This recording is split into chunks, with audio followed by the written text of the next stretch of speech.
Welcome to the Social University Podcast. We are so glad you're joining us today because we want to help business owners, entrepreneurs, and people just like you who want to build their business online. Listen, if we can do it, you can do it. So let's go. Does continuing education for your business really matter? Do you need to constantly continue to educate yourself? What about your team? Do they need to strive for improvement constantly? The short answer is yes. And we're going to talk about the benefits of why you need to do that as a small business owner. That's our topic for today. Back to school, online education, sources for small businesses. Okay. Let's start with the big question. Why should you continue to educate yourself? You've been in this field for 15 years. You're good at it. You know it backwards and forwards. Knowledge is power. The more you know, the better. That's true across the board. It helps you answer questions. It helps you with your team. The more, the better. It also helps you build a strong network and connections. This allows you to learn from others. So you might not need to know more about your specific industry, which I think is insane. You can always learn more about your industry. But even if you're in a great networking group or a mastermind group, you can learn more things about how to better operate your business from other business owners. If you're having an HR issue, if you're having a payroll issue, if you have a tax question, who better to ask than other small business owners? It also helps to establish yourself as the expert. I cannot tell you how terrible it looks when someone asks you a question about a new feature on a platform. We don't know. I hate that. So you have to stay on top of it. It allows you to stay on top of your industry so that when somebody asks you, you know the answer. New skills and new techniques.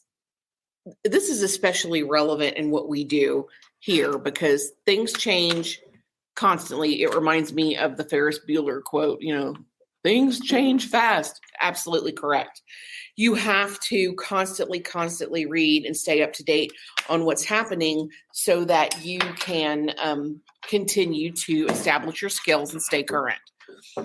Plus, a new service or a new product a lot of times can allow you to offer a new product or service so that you can offer more money. So as you learn and you continue to grow, something you may not have known how to do before, now you know how to do it. Aside from staying current, that new skill a lot of times allows you to offer something new.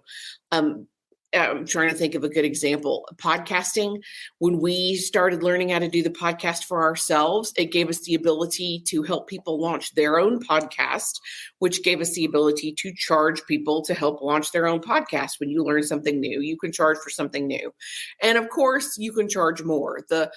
As an expert in your industry who stays up to date on what's happening, who stays up to date on any kind of updates or skills or new techniques, it allows you to charge more for the services you are offering. Okay, so that's why you want to stay up to date. But why should your team stay up to date? They're working all the time. Why do you care? Why is that relevant? Well, first and foremost, I feel like it's very important to keep an open line of communication with your team so that you can figure out what they just ask them. What do you want to know? You can throw a ton of training at them and you can purchase all kinds of things, but if they don't want to learn it, they're not going to learn it. You may not be on the same, what's a good word? You may not be having the same conversation. You need to find out what they want to know before you just randomly throw training at them. Your team is your best and greatest resource. It's important to continue to educate your team for several reasons. I think one of the most important, it shows your commitment to your team. Mistakenly, I think a lot of small business owners are afraid to continue to educate their team because they're afraid once my team member knows how to do this, they're going to learn it and they're going to leave me. They can leave you whether they learn it or not. And if you're not going to appreciate them for what they're doing, they'll find someone to appreciate them for what they're doing. So show that appreciation by allowing them to continue their education. It makes them better performing employees. We have Canva training that each of the new folks that start here go through, and it's tremendous. It's a huge resource for us. It makes them do their job better. It helps them tremendously.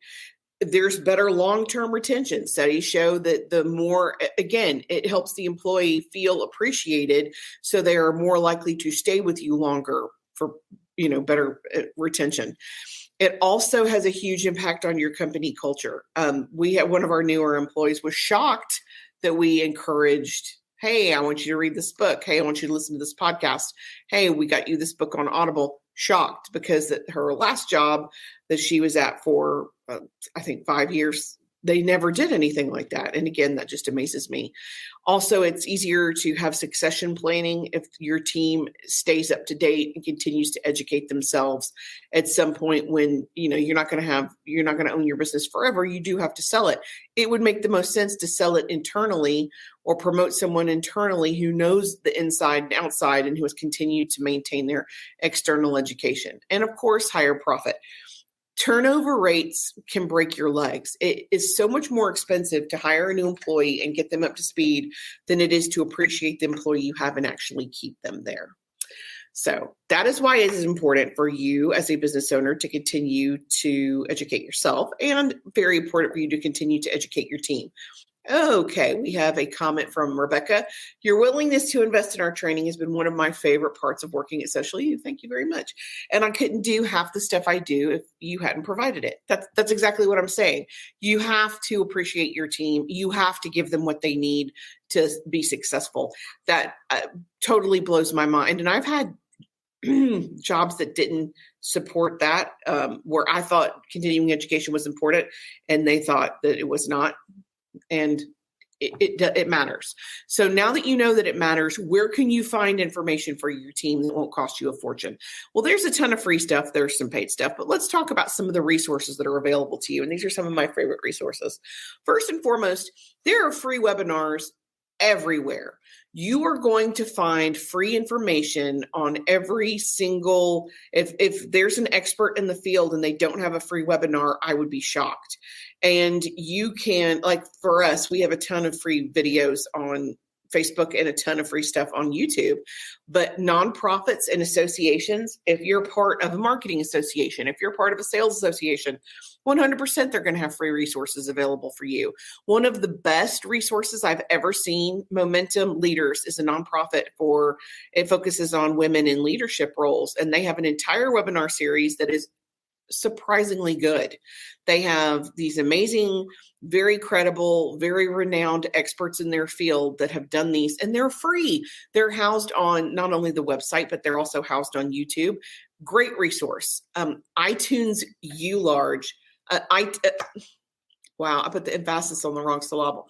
iTunes U has a large collection of free educational content. It's got public courses from all kinds of schools, leading schools and universities, museums, cultural institutions. They have resources from everywhere, and that's a free resource. Most people don't tap into that. Khan Academy, Khan, Khan, has thousands of free lectures and practices on everything from grammar to science, if you want to go look and see what's available there. We use Udemy a lot. It's got tens of thousands of video lectures on a range of topics from singing to event planning. One of my favorite Canva course is on Udemy. It was very cost effective. It was less than $100, but you get 16 hours of training and it takes you from basics to more advanced. Can't do what we do without Canva training. Yes, there's free stuff, but there's also cost-effective stuff. YouTube, if you haven't ever gone to YouTube to search, how to is the most popularly searched phrase on YouTube. Again, we have a ton of free stuff on YouTube. So does everybody else. There are some amazing resources there. TED Talks, if you just go look at the TED Talks channel, amazing resources there. Podcasts, again, I'm kind of marketing is our thing. So I listen to people that have to do with small businesses, how I built this. Donald Miller, Story Brand. Amy, whose last name escapes me right now, she's got a great marketing podcast. And then if you listen to the podcast and you love the information there, they're always going to have additional free information. Gary V, there's so many, Seth Godin, so many amazing podcasts and blogs that are available that can help you continue your education. And of course, always books. ton of books. I'm big on Audible, especially if it's for work. I like to listen to it while I'm driving because it gives me something to focus on. And some of my favorite business books of all time, I'll listen to them over and over and over. I love them. I'm reading a bunch about finance for women right now. So that's what's in my library, but there are a ton of stuff. There's a ton of stuff. Jenna Kutcher, Gold Digger, she specializes in event planners, but she has some really good marketing and how to grow your email list webinars and podcasts. They're totally free. You just have to go check those resources. Now, I am happy to include a link to some of our favorite podcasts, some of our educational podcasts that we love. There's so much information that's available at your fingertips if you will just go look for it. Laura Steen says this. Thanks, Laura. She also says Momentum Leaders, they're an amazing resource. She included the link to the website. That is one of the most robust educational webinars for free that I have ever seen. Their podcast is good too. They just all in all, excellent training. Their conference is coming up in March of 2024. If you're anywhere in Alabama and you want to attend this amazing conference, I do highly recommend it. That is it for me this week. Next week, you'll be hearing from Becky as she talks to you more about creating a strategic holiday marketing plan. September the 20th, we're going to talk about contests and giveaways and how you can be successful and still play by the rules. I can't stress this enough. You have to play by the rules when you host a contest on Facebook, or they can shut your page down. So you need to know what those rules are. And then the last week this month, we have a special guest marketing update with Lisa Shook. We're going to have her on for Q&A, and she's going to talk about the importance of marketing in your business and how it can help your business grow. If you have any questions or you need anything, feel free to DM or leave a comment. Until next week, I'm Karen Taradas with Social U, and I'm here to help. Thanks. Thanks for joining us for the Social University podcast. We hope you enjoyed it. Be sure to follow us on all of our social media at Stay Social U. That's the letter U. And we will talk to you next week. Remember, you've got this.